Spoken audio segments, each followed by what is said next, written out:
Today, we're going to pair a can of Dead Guy Ale with the Image Comics character, Spawn. This video will tackle why the ale themes together with Spawn. I'll give you some tasty notes as well, and then to finish off the video, I'll share with you some of the Spawn comics that I own. After watching, you will definitely be drinking Dead Guy Ale with every single Spawn issue that you read. If this is your first time here, my name is Steve Cantu, and I'm a graphic designer with a passion for comics and popular culture.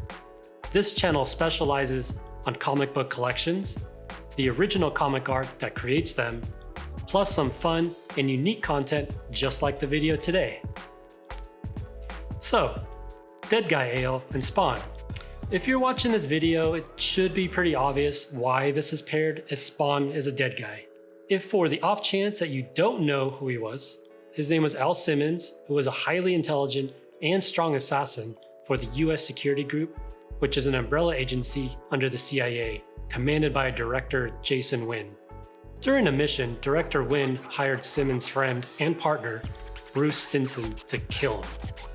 Simmons dies and is ultimately sent to hell, which, while there, Al makes a deal with the devil, and he agrees to become a Hellspawn and do his bidding, but only if he's allowed to see his wife, Wanda, just one last time. Once he's back on Earth, Simmons, now Spawn, arrives with only a vague recollection of his past and how he came to be. If that was my backstory, well hell, I would definitely need a drink. Hence, Dead Guy Ale by Rogue is perfectly suited to be paired with Spawn. So let's start off with some aroma and tasty notes.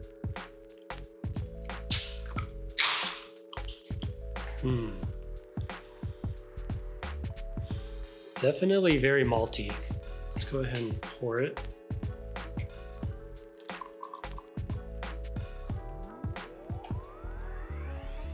So it definitely caused a little foul here. I dribbled a little bit on the side, but as you can see from the color, it's a very dark amber.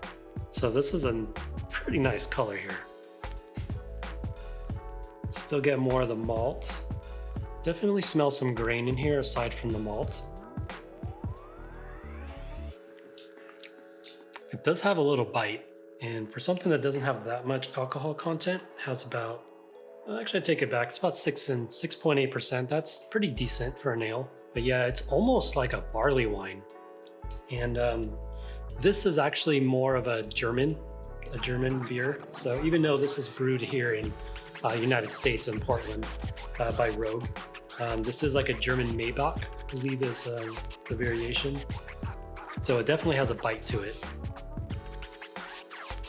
A little sweet, definitely very good. So let me look at the body a little bit. It's not thick, but it's not light either. It's a little medium, so you know, it's got some heft to it. So it's not a beginner beer, but you know, it's not a stout either. So I could definitely drink this when it's not too warm outside. I usually will get more something like an IPA or a sour if it's really hot outside. But I can definitely drink this all day if I needed to. If this was all that was available, you know, especially if I'm gonna read a Spawn book or just kind of check out Spawn, this is definitely a perfect pairing for it. Yeah, and for 6.8%, I don't really smell the alcohol very much. I just smell the maltiness. Yeah, very nice. So now that I got my ale all set, let's check out some of my Spawn books. So I don't have too many. I didn't collect Spawn that much, but of course, everybody has issue number 1. I just got it bundled with a bunch of other stuff. I think it was like at Walmart, there was like a shrink wrap bundle, a bunch of random books that I'm sure that were overprinted like crazy, like this book was.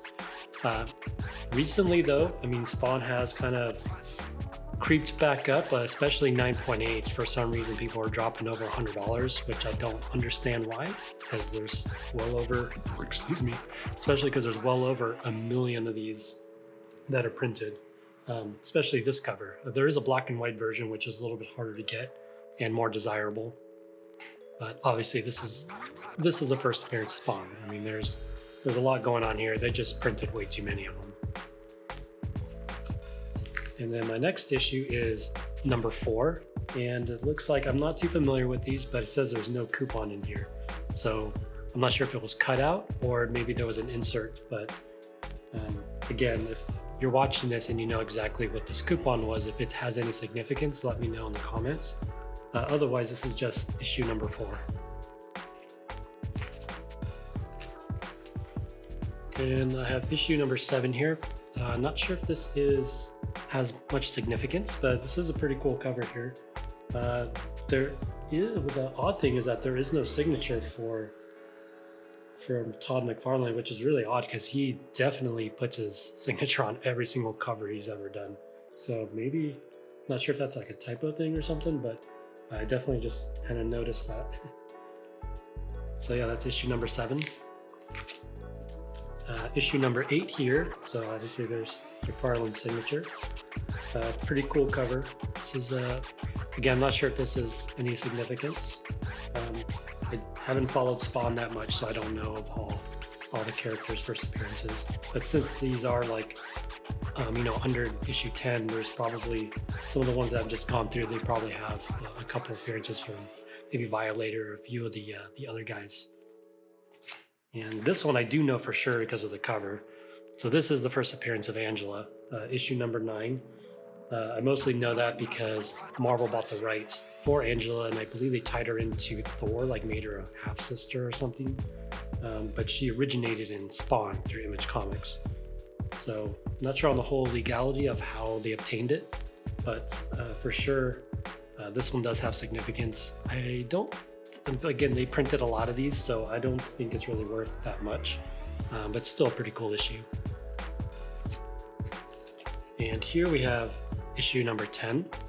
This one is half of it is black and white, or I guess maybe almost 3/4 of it is black and white, and then color, and obviously it kind of looks like aardvark, but yeah, it's just like, color. I mean, because I love comic art, I definitely appreciate the black and white, just ink lines and stuff and pencils. So this is a pretty cool cover. So before I jump to the next issue, gotta take a little swig. Oh yeah, this pairing is very nice. Very on point. So next we have issue 11. Again, I'm not sure of any significance. Another cool cover. I mean, Todd McFarlane, you just can't go wrong. I mean, this is his baby, Spawn. So every single cover, he pulls out all the stops. Issue 11. And then I notice I have 2 copies of issue 12. One's a little beat up. They're both... this one's not too... I wouldn't grade any of these. I don't believe they're worth anything. But you never know. Another Spawn movie may pop up, or maybe the HBO animated series gets, like some rehashing or something. But yeah, this is number 12, 2 issues for some reason. And we have number 14 here, another cool cover. So yeah, again, not sure on the significance. And the final issue that I have is issue number 100. They did make a lot of covers for number 100. This is the Alex Ross cover. I believe this is the most desirable one. I think I bought this one off the shelf a long time ago, but a really, really cool Alex Ross cover. You can't go wrong with him. So definitely Todd McFarlane, he paid a lot of artists to make some really cool covers for the Century issue. Yeah, so those are my issues from Spawn. Don't own a lot of them, but they're pretty cool. Just wish they didn't print so many of them. So, what did you think of this week's episode? Do you agree with my beer pairing, or do you have a better combination? Don't forget to comment, like this video, and hit the subscribe button for more original content. This is Steve from Cantu Comics, signing off.